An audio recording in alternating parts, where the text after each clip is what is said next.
मध्य प्रदेश की भीमबेटका और देऊर कोठार देव कोठार की पहाड़ी गुफा में मिलने वाले कुछ चित्रों को रख रहा हूँ। उसे देखकर आप लोग स्वयं अनुभव करें कि पाषाणकालीन युग में गुफा में रहने वाला मानव अगर कोई चित्रकारी करता था तो क्या वह आज के भ्रमशीलों के काल्पनिक कथा पात्र राम, सीता, कृष्ण और अर्जुन के सभ्यता वाला पात्र का सदस्य बन जाएगा।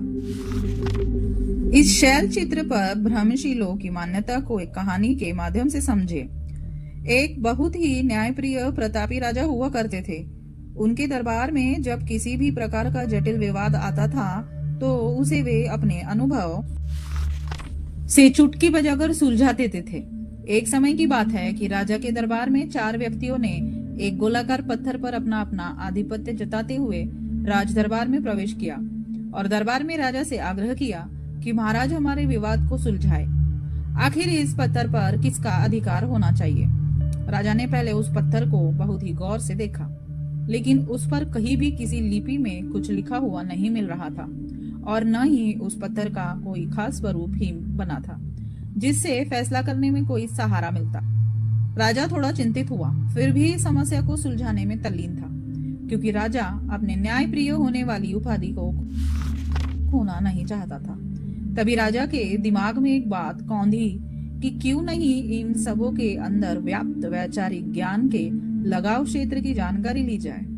इस नाते राजा ने सभी का परिचय पूछा। चारों फरियादी ने बारी बारी से अपना परिचय बताने का क्रम शुरू किया, जिसमें पहले ने अपने आप को सुनार बताया, तो दूसरे ने अपने को सुतार, लकड़ी का मिस्त्री, तीसरे ने शिल्पकार और चौथे ने कथाकार के रूप में अपना परिचय दिया। अब राजा को सारा माजरा समझ में आने लगा कि यह चारों व्यक्तियों को पत्थर के वारिस बनने का झगड़ा नहीं है, बल्कि चारों के अंदर अपनी अपनी वैचारिक आसक्ति की वजह से पत्थर के स्वरूप पर अपना अधिकार जमाने की लड़ाई है। इसी वजह से सुनार सोच रहा है कि यह पत्थर सोना की कसौटी है, सुतार सोच रहा है कि यह पत्थर मेरे औजार को धार देने वाला सिलवट्टा है, तो शिल्पकार सोच रहा होगा कि यह पत्थर जिस पदार्थ से बना है उससे मेरी मूर्ति का निर्माण बेहतर होगा, और कथाकार समझ रहा है कि यह पत्थर नहीं बल्कि यह मेरे कथा वाले पात्र शालीग्राम महादेव जी हैं। राजा ने सारे माजरे को भांपते हुए दरबार में तुरंत एक हाथी और 4 अंधे व्यक्तियों को उपस्थित करने का आदेश दिया। राजा के आदेश अनुसार हाथी और 4 अंधे व्यक्तियों को दरबार में प्रस्तुत किया गया।